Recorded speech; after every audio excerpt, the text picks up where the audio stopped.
بسم اللہ الرحمن الرحیم. میں شکر گزار ہوں محترم سراج الحق صاحب کا، لیاقت بلوچ صاحب کا، میاں اسلم صاحب کا، جماعت اسلامی کے دیگر جو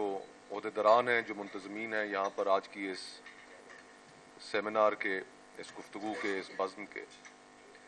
دیگر جو احباب یہاں پر موجود ہیں. میرے آنے سے پہلے گفتگو تو کافی ہو چکی، جس میں الیکشنوں میں جو کچھ سب پر بیتی اور الیکشنوں میں جو کچھ ہوتا رہا اس پر کافی کچھ کہا جا چکا ہے.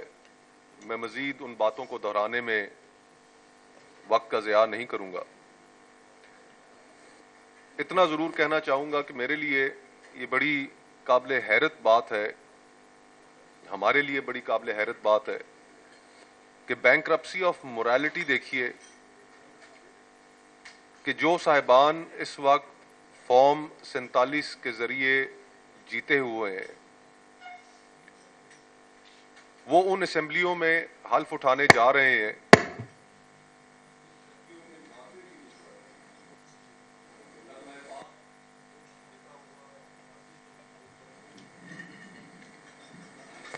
اس قومی اسمبلی کے ہال کو بھی آپ میں سے بہت سے لوگوں نے دیکھ رکھا ہوگا کہ جس کے اوپر گول دائرے میں خدائے بزرگ و برتر کے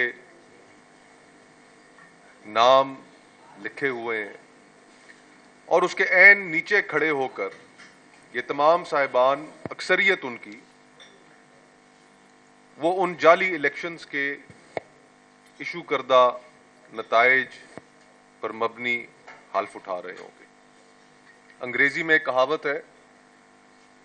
کہتے ہیں کہ dirty elections can not produce clean parliaments. یہ جس طریقے کے الیکشنز ہوئے ان کو ڈرٹی کہنا تو میرے خیال سے وہ بھی لفظ ڈرٹی کی بھی توہین ہے.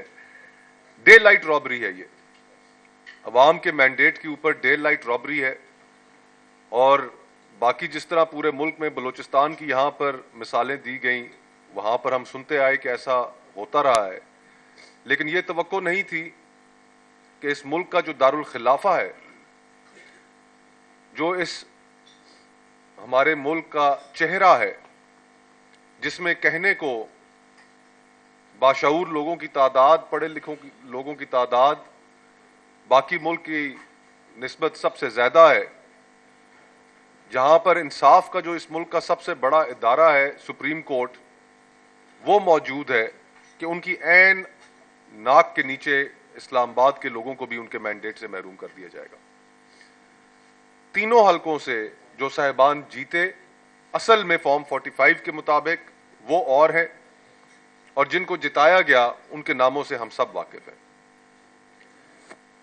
اب اس صورتحال میں ہمیں آگے کا کیا لائے عمل اختیار کرنا چاہیے، یہ گفتگو زیادہ اہم ہے. اور میں محترم سراج الحق صاحب کے سامنے ایک دو تجاویز رکھنا چاہوں گا، دیگر جو قائدین یہاں پر موجود ہیں، کہ اس وقت بلوچستان میں 4 جماعتوں کا آپس میں ایک انسپوکن الائنس بن چکا ہے. بلوچستان میں 8 تاریخ کے بعد سے احتجاج ہو رہا ہے، وہاں پر شاہراہیں بند ہیں. ہر روز اس احتجاج کے بارے میں ہم قومی میڈیا میں خبریں دیکھتے ہیں، سنتے ہیں. Hazara democratic party, Balochistan national party, Mengal صاحب اور محمود خان اچکزئی صاحب اور جمعیت علماء اسلام، تو ان تمام جماعتوں سے بھی رابطہ کیا جائے. پھر اس کے بعد سندھ کے اندر جی ڈی اے اس وقت سراپا احتجاج ہے الیکشنوں میں نتائج کے حوالے سے، دھاندلی کے حوالے سے.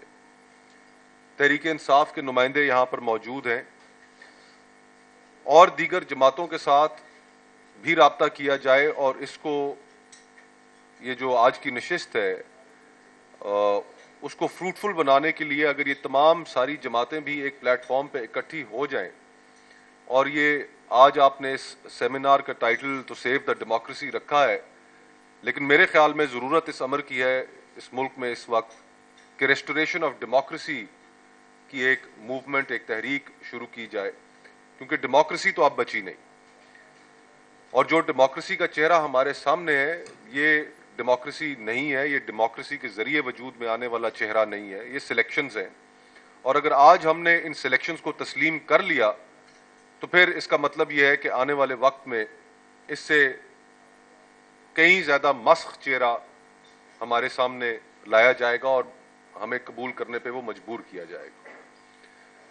باقی تجاویز بھی میں دیر سے آیا ہوں، سن نہیں پایا، لیکن جو میری موجودگی میں ہوئی ان میں اچھی تجاویز دی گئی، لیکن ایلیفنٹ ان دا روم کو ضرور ایڈریس کرنا پڑے گا، اور وہ یہ ہے ہماری اسٹیبلشمنٹ کا رول۔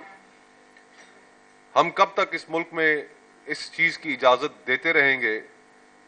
کہ لوگوں کا جو مینڈیٹ ہے، ان کی جو رائے ہے، اس پر اس طریقے سے پری پول ریگنگ میں بھی اثر انداز ہوتا ان کی طرف سے ہوا جاتا رہے، اور پھر جب وہ کسی خاطر میں نہ آئے، کسی کام میں نہ آ سکے، تو بلیٹنٹ دھاندلی کر کے